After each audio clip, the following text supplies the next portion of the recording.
Good morning, Good everyone. morning. Welcome to FYI. Welcome. It's Monday, the 23rd of And May, we missed y'all. 2022. Bad. I just saw the 23rd. I got excited. I'm sorry. 23rd. It is. Yes, It's- I got excited. Yeah, I'm yeah. like 1 month out. We missed y'all bad.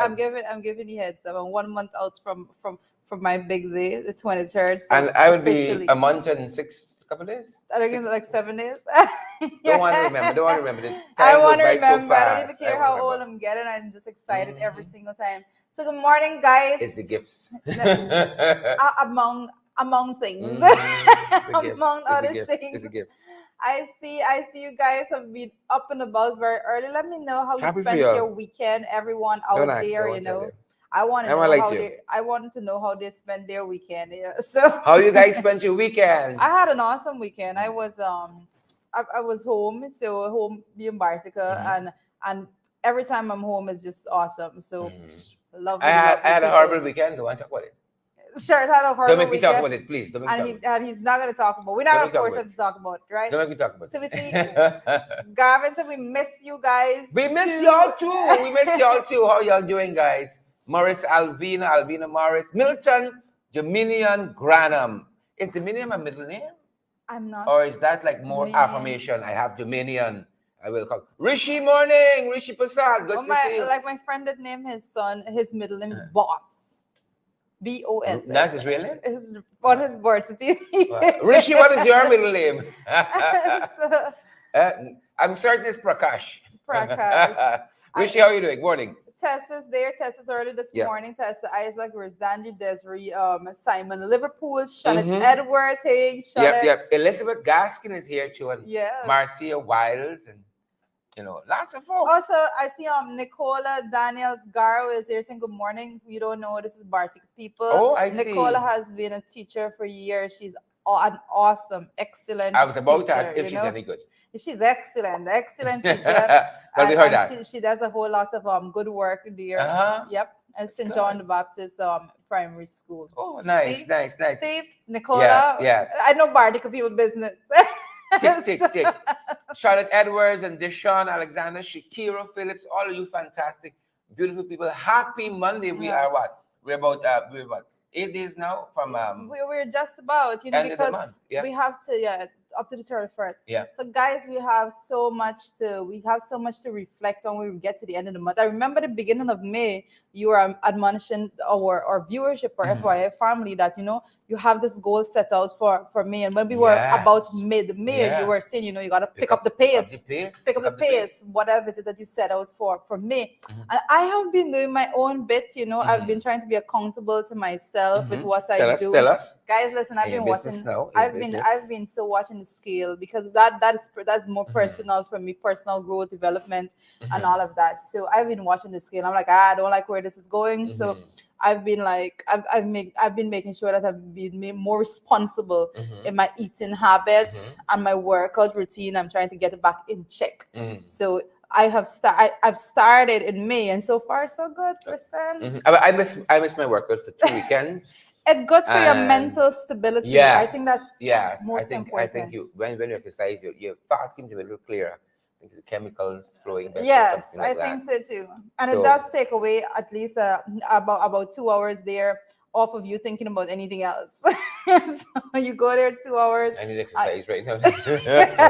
No, I'm serious. It takes away from that. You just try to push your body through the workout, whatever it is. Yes. But I've been paying it. Ayaba, is it? Ayaba Natasha Congraves? Ayabo Natasha. Yeah, Natasha Congraves. This is a new name. Interesting. For me. Yes, that's why it stood out to me too. Yes. But welcome, Ayabo. Welcome. And Tamika Williams is here with us this morning. Also. I want to pretend I see Beatrice Selby, even though Beatrice don't tell me good morning anymore. No, it's Tommy, it's Susan, it's No, Beatrice started with us. Beatrice started with us very early, because Beatrice actually says good morning to us before we get on, because Beatrice comes through YouTube. And then when she's here, she's all with the other folks. Yes, of course. She's focused on the other viewers on YouTube. Yeah, catching up. Alana Chan, good to see you, Alana. Hope you had a great weekend. Guys, let us know if you guys had a great weekend, what you did over the weekend. And we hope that you guys are a little bit closer to your dreams and aspirations and goals. And you keep fighting forward, guys. Yep. Amid the challenges, keep moving forward. Well, that is the ultimate goal that we have. You see, I think Brian says it best when he says, "It's up to you." It's up to you, It's Brian. up to you, It's Brian. up to you, Sharon. Yeah. It's up to you, Jurita. It's up to you, Yes. Paulette. It's Tamika. up to us. It's up to us. At the end of the day, for whatever outcome is that we're looking for. Yeah. You know, we used to watch a cartoon when I was much younger, Captain Planet. Captain you Planet. used I to remember be this saving name. the environment and so on. But the refrain, I don't know what you call it, that he had, like his tag, his mantra was, "The power is yours." So that's what it's up to you, Brian, is telling us. The power is yours. It's up to you. Sher just said that what he used to watch when he was younger, and the first thing that jumped into my mind, I kid you not, was Mr. Rogers' Neighborhood. I used to watch that too. I don't know why. In the that afternoon. just popped into my head. You used to watch that too. Mr. Rogers' Neighborhood. Like what? You used to watch that too. You know, Mr. Rogers died recently. He did? I didn't know that. I didn't know that. Yeah, died recently. Yeah. Goodness. Godspeed. George, we see you. Two surnames. Two first names. George is one George was in there. But when I was in UG, we had Rogers. Yeah. That was our lecture. I think the only difference is that you're not in UG anymore, but George is still there. Is he? I don't know. Kurt Anthony Phillips, good to see you.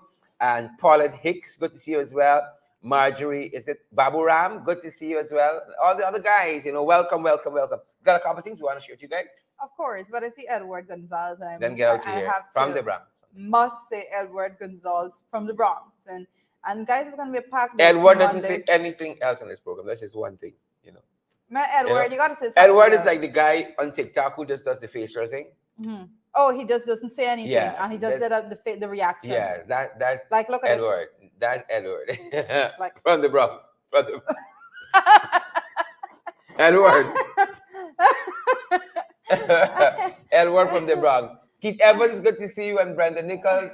Alex Annie. Vanessa is there for you. Vanessa De Silva. Vanessa said, I pay all my bills, don't have money, leave back to buy food. So much for the alleged one guy. Yeah, I feel you. Yeah. Vanessa's I feel you. I'm in the process of paying my bills. Mm-hmm. I have to do it stage by stage. Yeah. To feel like I got money. You don't rush it. You don't rush to be broke. You pay one today. With illusion, you got money in the bank. Stretch it out. You get closer to the next payday. Yeah. So stretch it out. The illusion, you got money in the bank. But it's crazy. It's crazy what's going on there. So Edward Brooms is on, says watching. Hey, Edward Brooms. I see Seymour George is here with us also, and Carl Ford Dice. Yeah. Babita and Brian. Babita and Nicholas, we see you as well, Nicholas. Yes. Mayborn King is here. She says, beautiful people. Get the sheen out of the monitors. My goodness. Gladstone Matthews is here as well, and all the other fantastic folks. Well, we know what's going on. But Carlos from Carl Fordyce is from Trinidad. Lots taken up our papers when it concerns Guyana and Trinidad. All that has been going on over the past couple of days, altogether. The conference seemed to have gone better in Mr. Rowley's favor based on some of the news coming out. Yeah, basically. Usually when we have something, somebody goes back home smiling, and we're left here to wonder, what did we get? What did we lose? What did we give up? Right? Dan Sandy says, watching from Bardica. Yeah, but the Sandys in Bardica, I know all the Sandys in Bardica. Actually, one of the Sandys was actually in my class, Unika Sandy. She's a nurse now. Mm-hmm. We have some really good folks. That we have to keep commending. Yeah, I tend to agree. Yeah, Bardica have nice people. With one exception. You see? Bardica has really nice people. Exception. Attitude and all, I can be a little miserable, I'm not gonna lie. John Jones says New Jersey was great. Like John stretchy legs this weekend. Yeah, you see. Right. Sherilyn Williams, good to see you. And Beatrice, Gladstone, Babita again, Babita and Brian. Sherilyn Juicy Tendry is here on Facebook user. That's all. I was walking through the rain at home, because it was raining cats and dogs all weekend. In Bartica. I don't know, but it was. When you said at home just now, thinking like it helps in a roof. Not swing on so bad yet. In Bartica. It was raining, so I was like walking, like it was just like we could say drizzling. It was just drizzles, and I was like, I'm gonna stretch my legs through it and go touch base. Really rained overnight. I was all the way up in Berbice yesterday, and all the way down it was raining. If you were raining in Bartica too. But I have some messages for you. You know, persons were there. They were asking us this. Hey, tell Mrs. Uncle we said hi. You know, we're watching the program. we're following. We're so happy. And all the like good job. You know, we're so happy. You know, sometimes it means a lot when you get the reception that persons are in tune. You know, they appreciate the information that you're bringing on a daily basis. It gives you a little push for you to go and do more. Mm-hmm. Like sometimes we don't feel like doing this morning. Yeah. Listen, this morning you should have seen me walking, coming on set. I'm like, oh, my leg. Yeah. It's like I'm my back, my neck. You know, it was crazy. But I got in some trouble over the weekend with my wife talking about her neck. Oh goodness! She said her head was hurting. I didn't take her very seriously. Yes. I'm taking her seriously now. Yes. Yes. So you know. Well, those things, you know, I think I'm heading towards that. You know, the whole marriage and the sanctity some way. No, I am set in my mind. Listen, towards gearing towards that altogether, and you know that you have to put you have to structure your mind to the long haul. Mm-hmm. So it's like all the little challenges we get now. Every time I'm difficult now, you know, like what would it be then if I'm difficult then, you know? Tech ups, people. Look how things moving nice. We there. See what George. We there. Boom. Wedding talk. What's the color? What color are you using? Julia Lewis is in children who registered in the 2019 house registration and didn't collect the national ID card and have a pink slip, have to register all over again. Yeah. At any GCOM office in your area, valid birth certificate or valid passport registration closing 29th of May. Yeah. Get registered, folks. That's a bit of information. I want to just stress. You know, we have been saying it from day one. If you catch it on your phone, you can pin it. Yeah. Well, most definitely, but we have to make sure that everybody go out, get registered, because it's most important for you to do that. And we've been saying it, and we have already been stressing the point that that GCOM at the level of the commission had made a decision to scrap all those persons that were registered during that 2019 host registration phase. Yep. So that is something that we've been 100% against, but it is what it is. So we have to go back and get registered. It's a matter of day. Like this is the crunch time. This is the last week, basically. If you don't want to filter into, well, this is the last week. This is the last week to get it done. So just go out, get it done. If you haven't done it, if you know someone that did not get registered, make sure that they go and get registered. Absolutely. Get registered, folks. Due to my hair scratching, I'm thinking my hair probably needs washing. Your hair. I was thinking. I think Candace said she likes your hairstyle. If it was a woman's hair scratching it. I don't do that. That's a different type. I don't do that. We're different.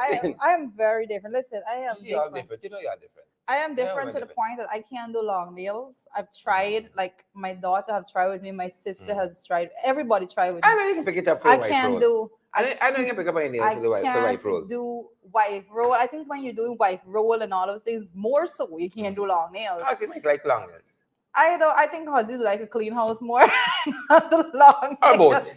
Or both. And I like or to, both. I like to be able to function. Look, Ganesh got a question. Now Ganesh got the phone number that he wanted to know the thing from. He could find out firsthand. Yes. You know, some people presumptuous like that. Ganesh has been asking questions in the comment section that he has answers to. Yeah, but you know this is not the answer that enlightens, but the question. Yes. I see Warren has been out and about. I've been monitoring Warren on Long Facebook. Island, yes. He moves, you know, he moves. He's been meeting some folks. Warren is a boy with the things. He moves around. Yeah, so good to have all of you with us this morning. Yeah. Candy, Nalini and the teacher with us. Ganesh Paul, Member of Parliament, the one and only. Warren Figuera from Long Island is with us as well. Beatrice Selby, telling everybody morning. Everybody getting good morning from Beatrice. Karen Clark is here, and Carol Rollins as well, and Suzette Washington, and Simone Aliola Johnson. Wow.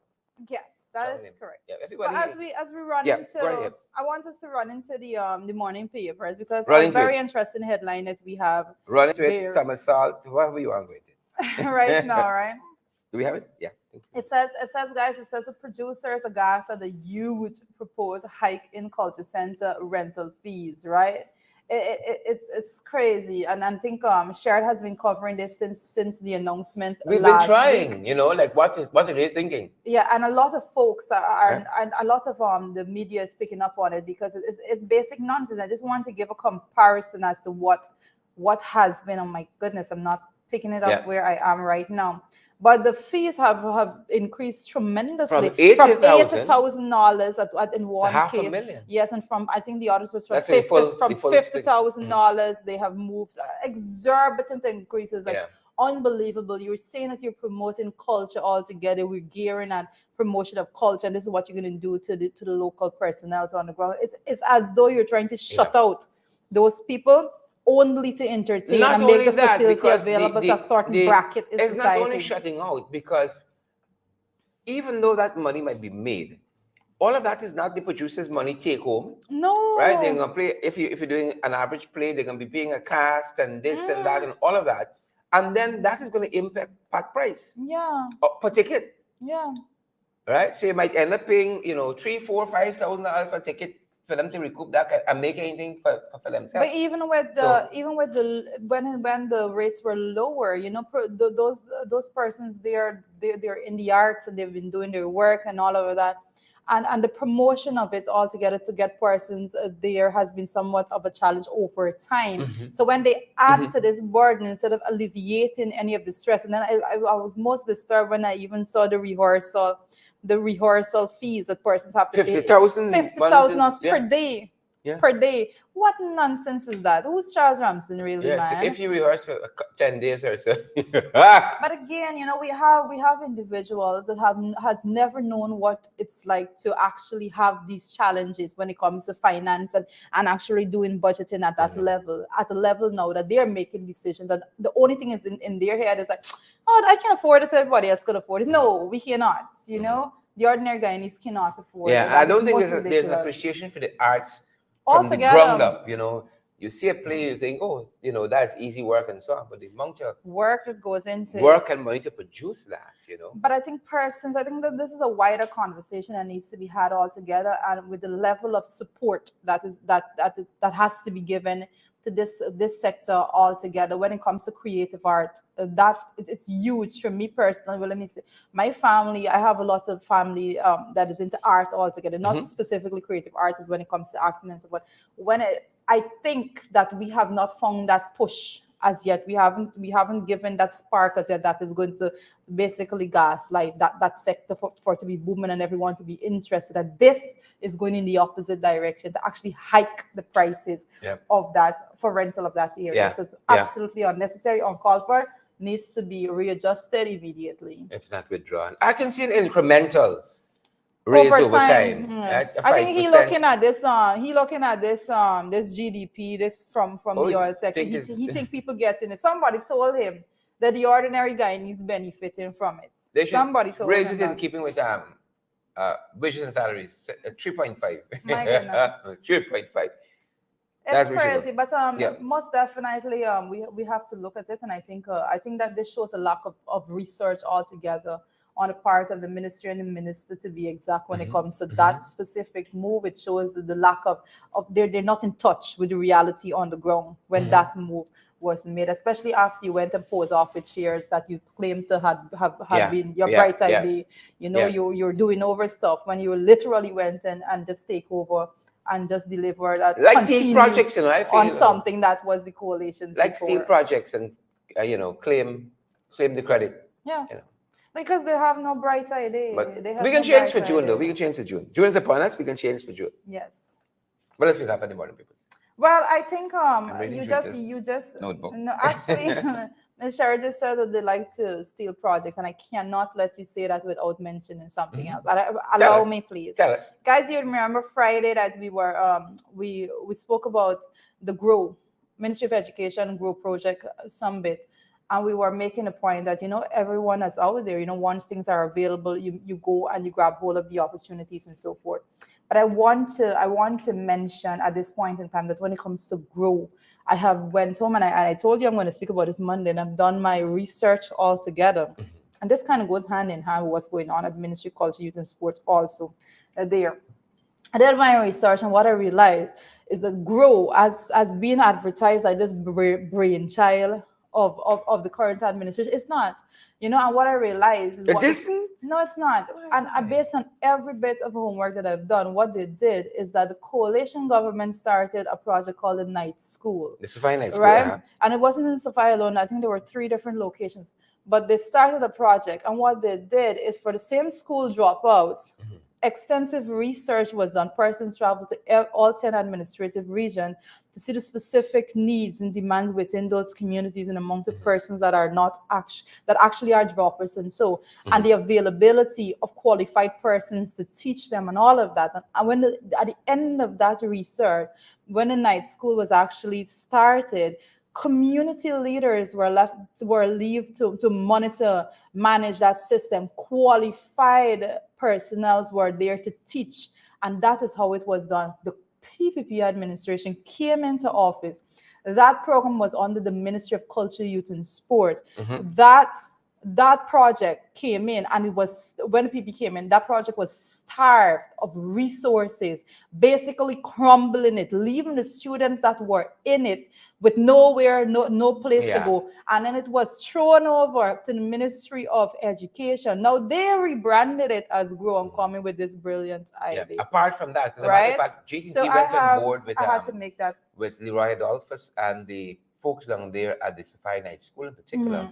And they're sponsoring that program. I think they signed an MOU between GT&T there, running with that. So again, this is the government doing something, the similar thing that they want to fund. Correct. That is what it is. Yeah, and while we're on that, over the weekend, on Saturday in particular, we had Darren Adams, the chairperson of Region 4, and we're talking of similar things. For instance, Darren reminded us that David Patterson put out a letter there in the press talking about how the Linden to Mabura Road started under the coalition, but the guys would never give the credit to say, the coalition did something well. You have that. You got the police station that recently was commissioned in Bartica, started under the previous administration in that effort to decentralize the police force and have all of the different headquarters for the regions be what do you call it? Have adequate facilities. And so that was the kind of push and vision that led to this new Anna Regina regional headquarters, Region 2. That spanking new building to be built there on the last administration. And the police station that they actually opened recently in Region 2, that was practically finished when the coalition demitted office in 2020. And that's why we've started a segment in our affiliate program in the Ring called "What Did Happen to AFC Do?" Because we always hear that. Yeah, do. Yes, that is correct. That's because these guys don't have the integrity to say, thanks to the last administration for starting this.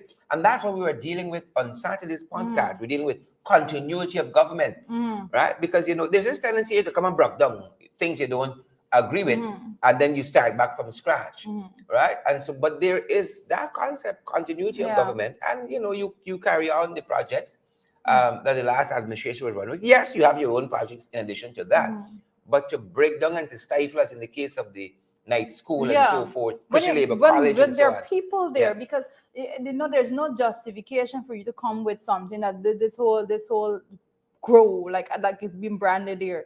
When you were saying that, we're doing this because students that were droppers and so need a second chance and all of these things, when your administration stifled a program that was doing exactly that. Your administration starved it of resources to make sure that those students were left without a pathway to continue what they're doing. So how do you come now? In addition to programs like the ones that are run through Christian Labor College, that suffered a similar fate in the recent past of being starved for resources and kind of collapsing as a result of that. It's only now that program is coming back. But for instance, I know lots of you who are watching us might have done the industrial relations and management. I think Critchlone was industrial relations and social studies. I think they had a difference between the one that was the IRM being run through Critchlone and the one being done through UG. But that was a very, very popular program. A lot of people benefited from that and was able to use Critchlone as a catalyst to getting into the university and doing higher education and all of that. And I can't see why you would just kind of destroy those programs. Right? For no good reason, you just try to destroy. The only reason they have is that they didn't start it. That's the only reason they have to actually destroy the project. They didn't start it, and then they take the same project and they call it something else, and they come and say, "Look, we're thinking about you. Look at our brilliant idea." That's the way it goes. We're gonna keep check on all of those. That's the way it goes. But I see, and I want to note one of the things that I picked up over the weekend, I think it's yesterday, also the morning papers then, was the government wants to audit the exons on 2018, 2019, and 2020 bills, and they want that audit to be completed in 4 months. All right, and I think Culture News have been following very keenly the happenings in that sector altogether, and I think that's something that we always give them credit for altogether, but it's crazy just to want to audit for 3 years to be completed in 4 months. But as we know, the people that we're looking at, I think they took how many days? How many working days to actually 7 or 8 to do the whole yes. One of the studies from the EIAs and so on. It was a 600-page document. And they went through it in a matter of couple of working days, So I was able to license the people. Yes. Based on that review that quick, they did. Quick, fast, so they did like quick, fast, in a hurry. Yeah, speed reading. It's good. Speed reading. But that's off of my end. Sharon. Pushing now to see what's happening where the international news is concerned, guys. Just want to share a couple of things with you, and then we get out of here so you guys can get on with the rest of the week. It's Monday. I know you guys are fired up, ready to hit the ground running. And we've been following here. You all know that. About this monkeypox. Interesting. I was talking to my aunt yesterday in the diaspora. And she lives in the US in particular. And I said, how y'all cope with monkeypox? She said, what? One name, sir. I said, you didn't see what happened with the news? She said, I've been out of it for a couple of days. Right? I said, well, we know more what happened in the States than y'all. But the converse is true. The people in the States know more that's happening here. Yes. Than we who live in right here. So I was happy to introduce my aunt who lives in the States to smallpox. Monkeypox. Yeah. Right? Naomi Drucky is reminding us that Mark Phillips read 65 pages while watching FYI. Yeah. Naomi, y'all know y'all able. Y'all know y'all able. We didn't say Mark said it, Mark says a lot of things. So we're following this monkeypox situation here. And, as Biden is saying here, it is something to be concerned about. And lots of the folks are very, very worried because the people who are following this and studying it said that it is showing up in some places where monkeypox isn't endemic. And that is the trouble that they're having. But I'm saying, how much more? I remember a couple of weeks, I was talking with my wife and I said, you think we can make it out of this? Yeah.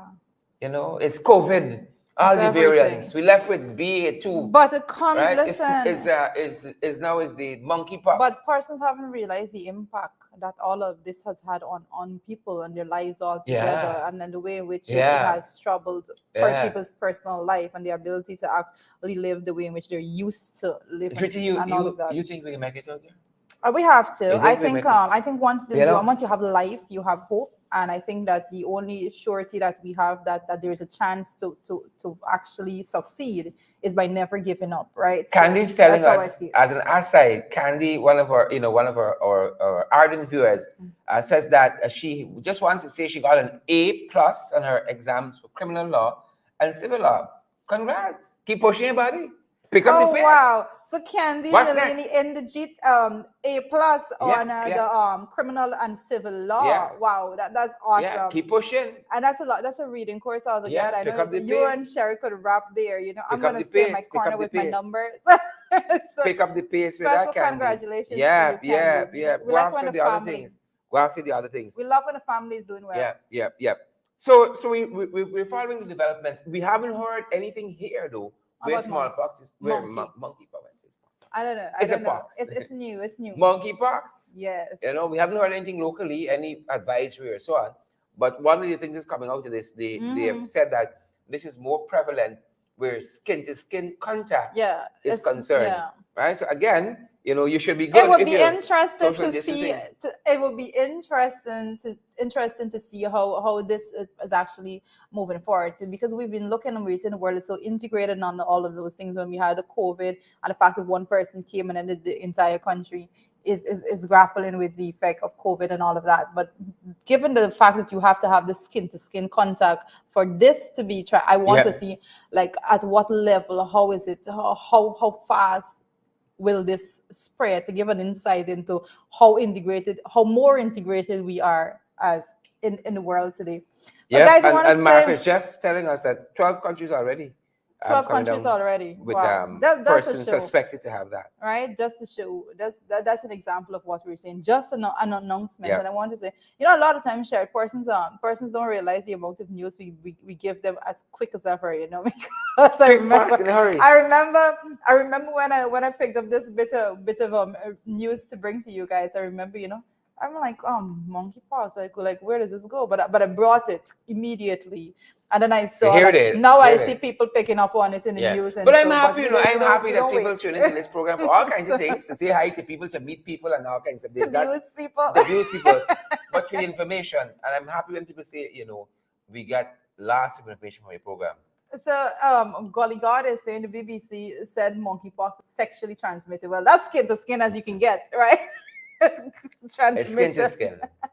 Oh, goodness. So I don't want to go down that line. But I think there were some parts of I think my mother was telling me that if she remembers clearly when the whole HIV virus and all of it, and she remembered that name monkeypox was being in those conversations at the very earliest. Oh, wow. So I see Agri marching. Oh, Lord. Like, what more? Right? Agri, you can keep yourself a little bit now. Yes. Right? You can keep yourself a little bit. I saw a comment also from Rishi, and I thought Rishi got a little fresh because I see Tarita. Something like, I think it said something like Tarita looking. Rishi, I didn't see it. Let me see. I can see it for you. Don't worry. Let me see, because Rishi getting a little besides himself these days. I may have missed that. Thankfully, I think you probably it was meant to be missed. I see missionary Joey De Freitas is also there, saying blessed good morning to my brother and sister in George and Sherrod. Keep up the good work, guys. You're doing keep up good work as you've been doing, and God bless you both. Thank you so much, Richie. Thank you so much, missionary Joey De Freitas, for those kind words. But I'm noticing our next headline that we're looking at for the international front. This is a conversation all by itself, but it's in the Taliban is enforcing a face cover order for TV anchor, for female TV anchor.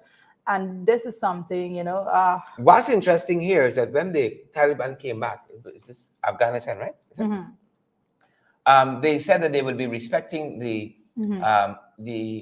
women's rights as they obtained at that time in Afghanistan. They will be more democratic. They'll be more democratic in their approach. Well. Yes, so much for that promise with this that is being right now. I have this when it comes to actually the news that when it comes to the geopolitics and all of those aspects of news altogether, sometimes we don't have all of the details. But I know when it comes to what the Taliban have been doing, I did not expect this at this stage, at this point. Probably, I trusted them. Yeah, I don't know. I don't think I trusted them. Silly me. I don't know if it's a matter of whether or not I trust them, but it's trust them to do what, because they have their aim. They have an ideology that they intend to preserve at all costs. And they don't intend to have Western influences seeping in at that extent. So it's like, when you trust them to do what? And what the people there actually want. A lot of times we try to impose what we believe is right onto other folks. And I don't know, I don't think I have a little bit of conflict of my own in determining if it is my role or duty to enforce what I believe is right from where I stand into a different culture and community altogether, a country here. That's something else there. Something else there. So it's a bigger, wider discussion, but I think the whole aspect of democracy is to say, well, if somebody wants it, if you want something, your freedom shouldn't infringe on someone else's freedom and all of that. Correct. But then where do you draw the line? Should there be a line? Where do you draw the line when it comes to things? We have serious issues that's associated in this whole, and has been spread with globalization and this integration altogether. So interesting developments. We have to keep monitoring. In the era of women's rights and liberation and all that. this is But where do they guys sign on? Yeah, like is that what they consider? Their community, like it's a big debate altogether. But they did make statements, and they are acting now to the contrary of the statements that they made. So that is what I think people need to critique from that point. Coming to the region, folks, we are in St. Vincent and the Grenadines, and the Prime Minister there is advising that CARICOM not attend this summit of the Americas is happening. And he's saying that on the basis that I think Venezuela and another country are not going to be part of that, or weren't invited. Yes, I think Cuba also included into that was not invited. Yeah, because it should be inclusive of Cuba, Nicaragua, and Venezuela, to be more precise. And again, Ralph Gonzalez, the Prime Minister of St. Vincent and the Grenadines, is saying that CARICOM should not be part. And of course, Guyana and Trinidad have signaled that they will be part. In Guyana's instance, I saw some reporting that suggests that we're going to be attending to advance our own interests. Full stop. Right? So Ralph is going to be a little bit, might be a little bit perturbed about that. Yeah, we have to, a lot more planning has to be, whatever is it that we are involving ourselves in. And when it comes to international issues altogether, what is it that Guyana is involved in? We have to be very strategic in our approach altogether, and the representation that we make and how we align ourselves. So I am not the expert when it comes to international relations. I always says it is extremely touchy, and you have to be very careful in your every line of commentary that you make regarding such. So let us see where that goes, and we continue to monitor that situation altogether. Yeah, Naomi says that Guyana doesn't want Ralph anymore. He's on his own. Well, Ralph, I don't even know if Vincent is in that bracket of wanting. I think he has realized that he needs to, like, I think he has been signaling that he's ready to step down, if based on recent reportings, right? So I don't know where's that going. But that being said, another bit of news you're picking up on, the Amerindian People's Association, they've been complaining, Twitter. Well, most definitely. They've been worried. They've been complaining. 21 months they've been trying to reach with the minister. Well, responsibility. I think what this says. I think what this says is that there is absolutely no interest or no intent to actually reach with personnel, and there's no interest in local democracy altogether, because the fear that I rather suspect that she has is that she will not be able to actually appease any of those situations that they have on the ground. And I want to make the point that it is not just this body and the Amerindian People's Association, is not just that body, but even when you look at the smaller at the community level, the villages altogether, even when they have petitions signed and placed on her desk, she has not been responding to those things. She has just been leaving it there. So it's either that she has no interest in looking at it, or she has no idea on what to do. Sometimes a lot of these people are in offices and they're zoomed in, and they are tunnel vision on things that is not of the best interest of the people, so they can't go and face the people when it comes to issues like about 21 months. 21 months. Basically, they're saying since they've been there, they have not been meeting with them, because that's what that says, that they've gone into office, they came, they lobbied their support, and they lobbied their votes for the elections and all of that, and then they haven't been able to reach them at the end of it. So the people on the ground are in this process. When they talk about, grassroots leadership and all of these things, when you talk about respecting democracy, they love to show that these are the guardrails of democracy that needs to be respected in order for anyone to go up on any platform and say they're democratic in the way in which they operate. If you, as the minister of the Ministry of Amerindian Affairs, you, over 21 months, the Amerindian People's Association has not been able to meet with you, you're wasting problems, time. in problems. You have not been operating as you should. There's no aspect of democracy, transparency, good governance altogether. And you need to just step aside. Just resign if you can't do the damn work. Yeah. It's simple. If you A lot of can't do people the work, step in just and get resign. things moving. Let somebody else do the job. Pick up the It's pace, simple. though. Pick up the pace. And we've been following some of this. We've been following some of this. And here is why. Because we've been telling you guys, we've been monitoring what's been happening in the indigenous community. And, first and foremost, we had some challenges that, we were talking with a young man from Little Kanubali, Region 1 there. And they were talking about the very same thing, the fact that they had petitioned the minister. And it was petition, months. It was months. They hadn't gotten a response. I think they're getting some movement now, finally. There were some issues with land and so on at Chinese landing. This matter attracted the attention of the the UN Committee on the Elimination of Racial Discrimination. And a decision, a landmark decision was handed down that the government had infringed on the rights of the Wapishan people at Chinese landing there in Region 1 as well. We're following what's happening at Isenaru, at the Akawayo community there. This is your area, Middle Masruni, Region 7.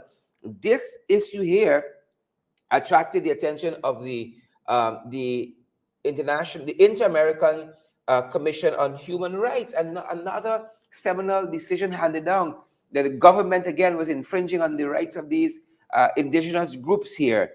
And then we were following, of course, what's happening in Murudi, another mining issue. The Canadian company came. That's a deep south, the government was not consulting with the people on their own lands. This is a matter might meet to one of these international bodies too. Is an issue might meet there. And then we were following with Darren Adams, again out of Region 10, Mr. Chairman, the chairman of Region 10, what's happening in the communities of Wiki Kalkuni, and also Hurura. Again, same governance issues, Tushaus, mismanagement of money, those kinds of things. And again, the government seems to be turning a deaf ear. These are all the issues happening, right within our borders. And so the fact that they don't want to meet with the Amerindians People's Association is just another thing. It's just one more issue to be added here. And then folks are going to come and say, we love you all and we care and all that. But then in reality... But this is the same. Let me tell you, people, you need to be following. I mean, information is key. This is an information age. Information is out there. We try to bring you as much as we could cramp into the time that we're spending with you. When it comes to the minister altogether, when we were looking at the budget, I just want to make this point also. The minister is talking about what tractors and so they're giving giving out and all of that. When the minister was asked, which specific regions are going to be benefiting from this, where are these things going to be given to, donated to, and all of that from government, they couldn't answer because there's no structure, there's no framework by which they're working. What they're doing is every single thing they're passing through a political filter. So they believe they have to appease somebody in this community, they're going to go and send something. They have to believe something else is stirring up in a different one, and they want to just give a plug or a little muzzle for a while, they're going to go send something there because there's no structure as to this is a specific need of the community and we're going to go address the specific need. That's why, as it is right now, they have not been addressing the needs of the community. The community is saying that they have serious issues. All of the communities are complaining that all of them that are speaking out and want to. Lack of transparency, acts of corruption.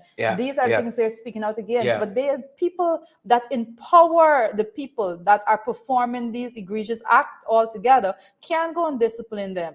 And that's why they can't meet with these persons. And so that is the fact. And again, I say, if you can't do the work, just move. Just move aside. Correct. So there's that. And then in our What He Said segment this morning, we're talking about something we saw Alan Goulstran said. And we found it unique because here Alan Goulstran was talking about, let me make sure I get it set up right, was making an apology basically. There's been this running argument between Goulstran and Winston Jordan, former Minister of Finance, in the press. And we saw Alan Goulstran apologizing for an issue, right? There was the argument was that there are certain ways in which I read a letter by the former Minister Jordan, in which you can take monies out of the consolidated fund And I think there was some contention with that. And here, Anand Gulsharan, respected accountant, very qualified fellow, saying that I acknowledge that I may have erred in my interpretation of Article 219, subsection 3. He said, having reflected on the matter, and in consultation with two of my friends from the legal fraternity, let me see, I think we may have, let me see if we just make sure that we have the correct citation. I think we may have taken it halfway in. Let me just make sure we didn't do that. So we have the benefit of the full quotation. Yeah, I think we have it now. All right. All right.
That's actually the full shared. You actually did not start from it. We have that was a full piece. Yeah, that was the full letter. That was a full. That was a full. When last year somebody apologized, Yeah, I think a lot more of those are warranted in public space. He said, "I was wrong. Yep. I apologize." Well, be a bigger person. So it was a little refreshing to me. Kudos there altogether to him, and Mr. Jordan being cleared of that altogether. So I can hear my wife saying, "Share, don't like apologize."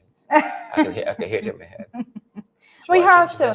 I think a lot of times persons are filled with too much pride to actually go down the road of apology. Sometimes I have a little bit of stubbornness myself and all of that. I think women particularly have that issue. So yeah, me too. But yeah, absolutely, something for us to look at, the fact that an apology was there, but I want to note, I cannot go without noting. Go ahead. That I think a lot of apologies will come more easily when you put a sum, when you put a number to the cost of not apologizing. Right? When you put a sum there altogether, when persons are reading in the media about settlement court orders, when 20 million is being paid for persons for defamation and all of those things. Quick to the draw, Quick. But I'm happy. I am so sorry against paying 20 million. So we may see a lot more of those, and persons are being a little more careful with what is said and all of that. Yeah. The big issue today, folks. Yes. The big issue. 25. By 2025, and indeed that is. Candy says, "I'm sorry." I know some of you are shop late. Yes, sorry for being late. I guess that's the level of sorry. And look, Commissioner Cole says estrogen makes women very unique. Now you tell me. Oh goodness. Now you tell me, Jesus. Estrogen. And that's not why you love us, like the guys. Come on. Estrogen make women unique. Where is he? I didn't see the comment. Yeah. Commissioner Cole. Yes, Commissioner Cole. Yes. Estrogen. Commissioner Cole. Commissioner Cole would know. If anybody would know, Commissioner Cole knows. Estrogen makes women unique. That's very true. Ingrid Murray says you're never too big to apologize. Now, I think we're onto something here now. I think we're on a different pathway with this discussion. It's never too big to apologize. Yep. Agreed. So 20 by 2025, this is the push of this Agro-Investment Forum and Expo, and CARICOM wanting to reduce the Caribbean food import bill by 25% by 2025. That's the intention here. But I think they might think this. Twitter, you might got some. Actually, I want to pick up because like shared, sometimes we always we like when other persons are commenting on these matters. So it doesn't have to be, and persons are not, a lot of the people that comment to say, well, we're just trying to be negative. Ari was there, you can tell me. We're trying to be negative about that, because other persons are looking in. Persons are drawing the conclusions based on the facts that are being presented to them thereafter, during and thereafter the whole agri-investment forum, and they have been given their critique, their constructive criticism of what they're seeing right now. One of those persons one of those columns that I want to make note of is Peeping Tom, and that I was reading of, and the Peeping Tom basically out of Kaiser News. Out of Kaiser News was basically saying, and this was I'm taking it from yesterday paper, that the 2025 by 2025 target is unachievable, and they're starting from that viewpoint. And for folks that have not been following, I know we've been trying to keep you following, but the target is to reduce the food importation by 25% by the year 2025, and basically saying it's unachievable. But I know some specific comments that was coming out of the Peeping Tom. It says the Agri-Investment Forum, which took place in Guyana, is part of an attempt by the Irvin Ali administration to reinvent the failed and flawed Jagdeo initiative. Wow. So but there is a major point of departure between the two initiatives. The Ali initiative places greater emphasis on food security and consequently on regional trade, and he's saying there are big differences. However, judging from the presentations which have been made this past week, Caribbean governments are not necessarily singing from the same hymn sheet. All right, I know you've been listening on to what persons have been saying. A lot being said. I know the article is basically going on to speak about the fact that there's a lot being said about removing barriers to trade and all of that, but not a lot being done, and no structure in place altogether to have that done, right? It said there has been talks, for example, about the need to dismantle barriers to trade, but not much about how this is going to be achieved. Right? It said before the conference, the target was set to reduce regional imports by 25% by 2025. Everyone seems to agree that this should be done, but there appears to be no plan as to how it will be achieved. And this is you can say a constructive critique of the matter. I think right. It's absolutely important for us to have this critique. Another aspect of it says one of the signal failures of the Agri-Investment Forum has been the absence of bankable projects for investments. Investors have come from all over the world for this event, and they have not been presented with a list of bankable projects to which they need to invest. Much of the required investment to which Jagdeo alluded is required to improve infrastructure when he was touting his mega farm ideas. All right, so persons are looking at it. They are seeing what is going on, and they are constructively critiquing this. And they are saying, based on everything that has been said, And guys, listen, let us be fair. When we looked at this at the very opening of the Agri-Investment Forum, I was saying that a lot could be said. Persons could go out there and they can make pledges and commitments, and then there are a lot of verbal I usually say just for the PR, but what is being signed on to? What are the policies that you're putting in place to actually achieve all of these Which things? is what everybody has said. Right. That is the work that happens after the conference. Yes. Going to dictate how successful the conference is. And like you said, you have all this touting of production targets, especially from locally from the administration, to reduce this Caribbean import this huge Caribbean import, 25%, reduced by 25% by 2025.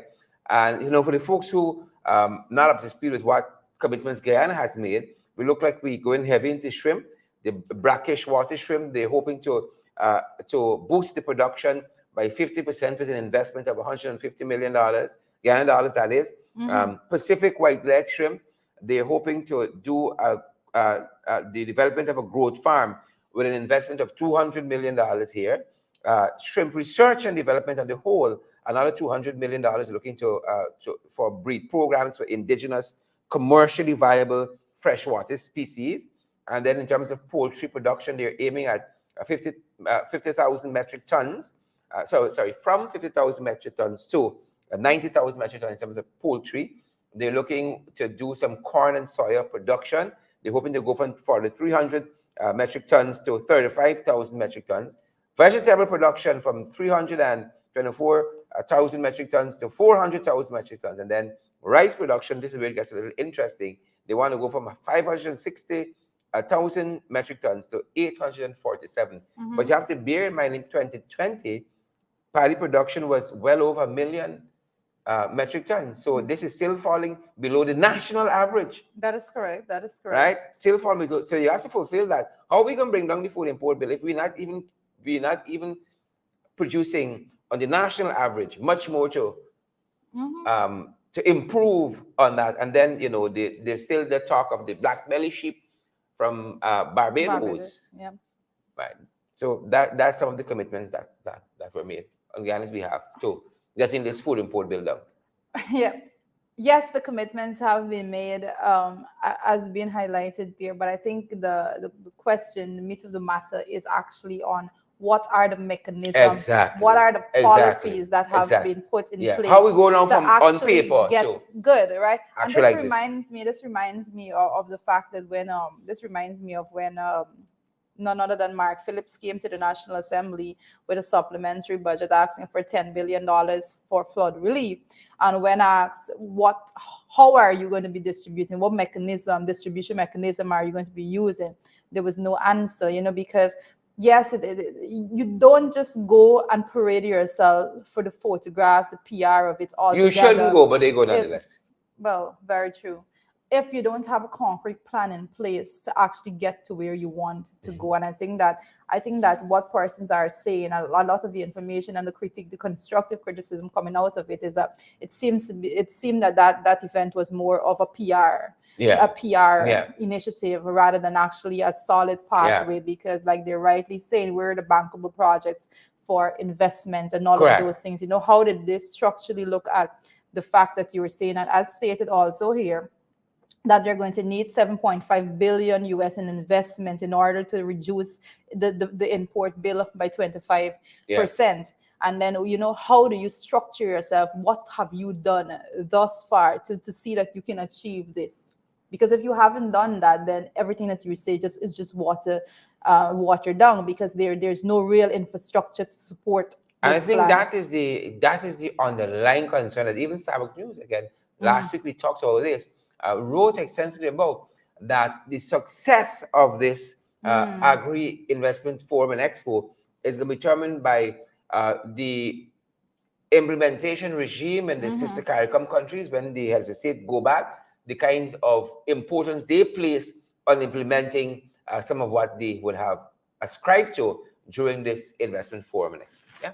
But to add, even in the People in Tom article, one of the things that they mentioned, again, they're saying that they said and I'm going to read this verbatim. It says, but achieving 25 by 2025 is not going to be easy if all possible. Guyana's second vice president, Barjagdio, has said that the region would need $7.5 billion US in investments in order to reduce its food import bill by 25%.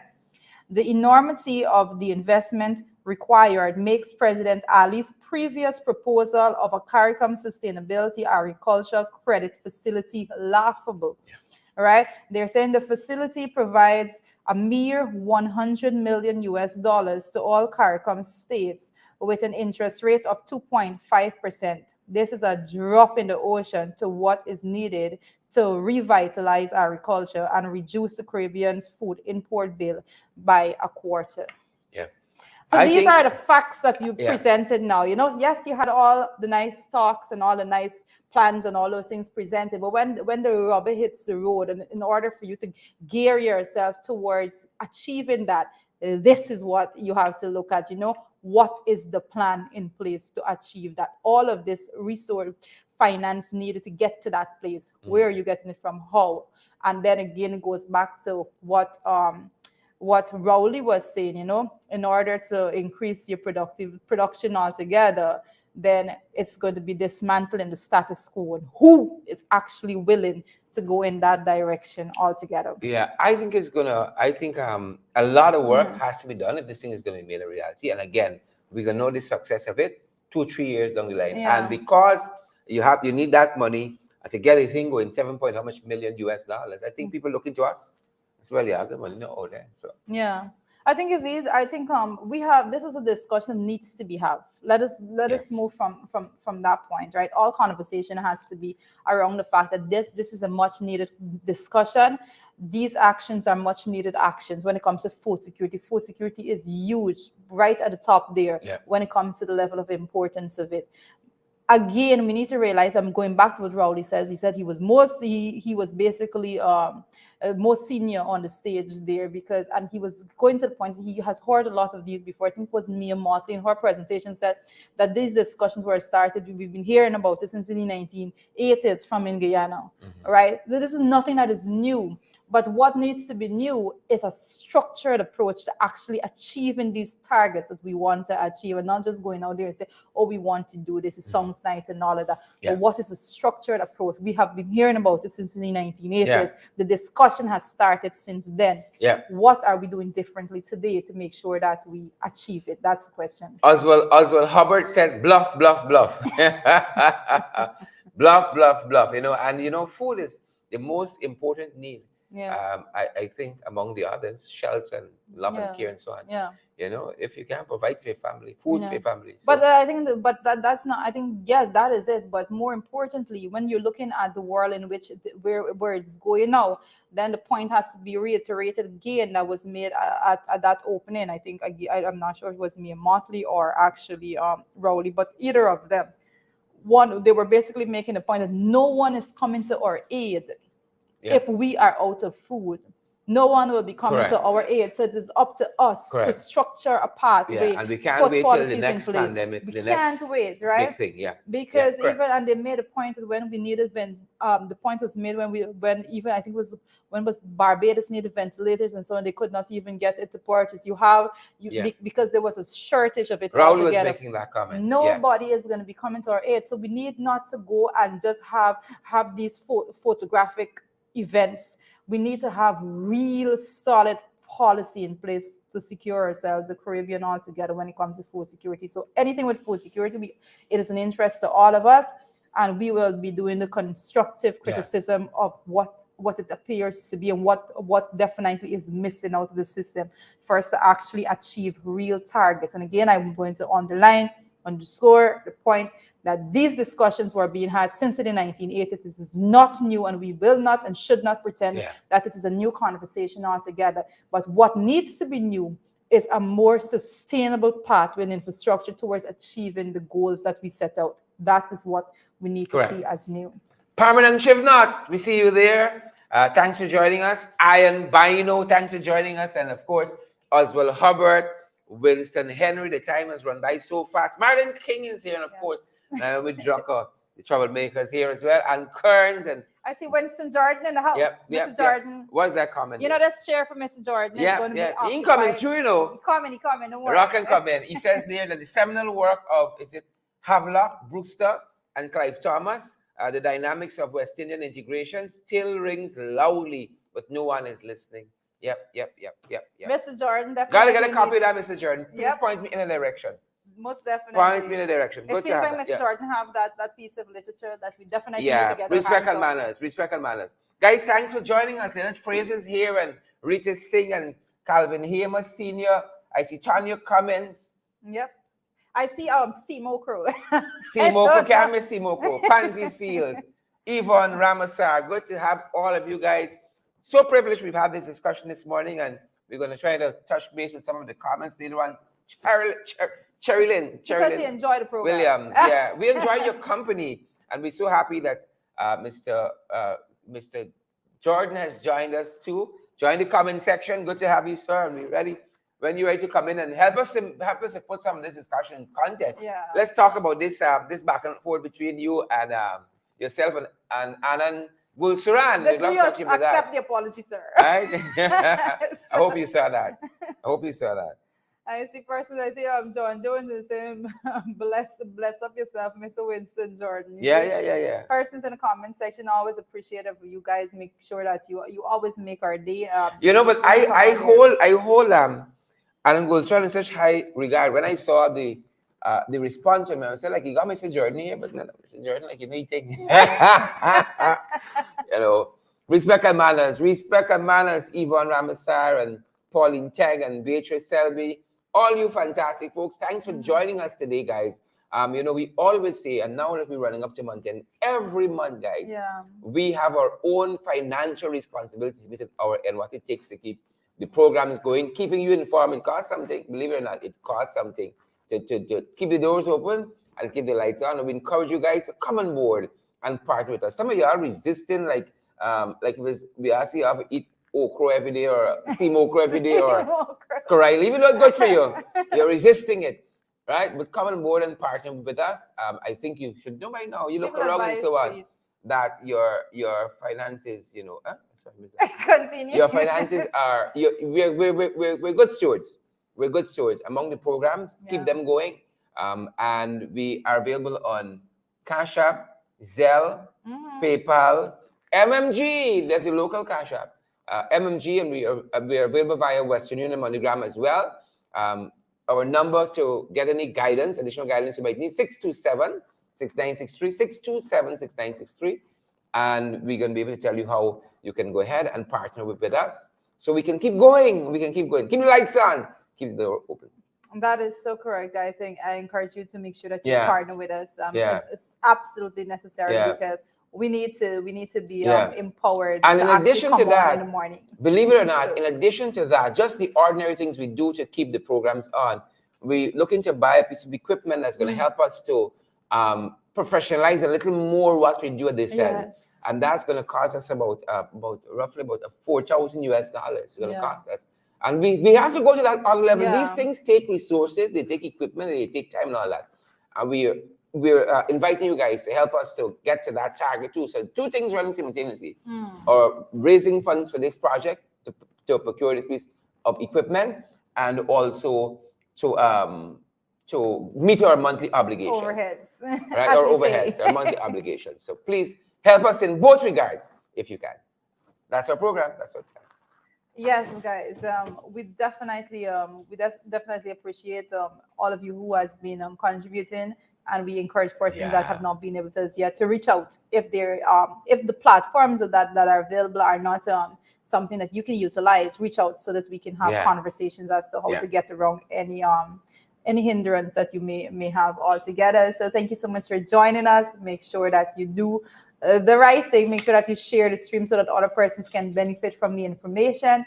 And I am off because I have a public accounts committee today. So it's Monday. I have PAZ, guys, and I'll be giving you an update on that tomorrow morning. So have a good day. You'll be joining Sharon Below the Belt, and then again this evening in the ring. So continue to be blessed and make sure that you do your part. Stay safe, guys. Have a good day. Stay safe. That's our time. That's the program. Stay safe.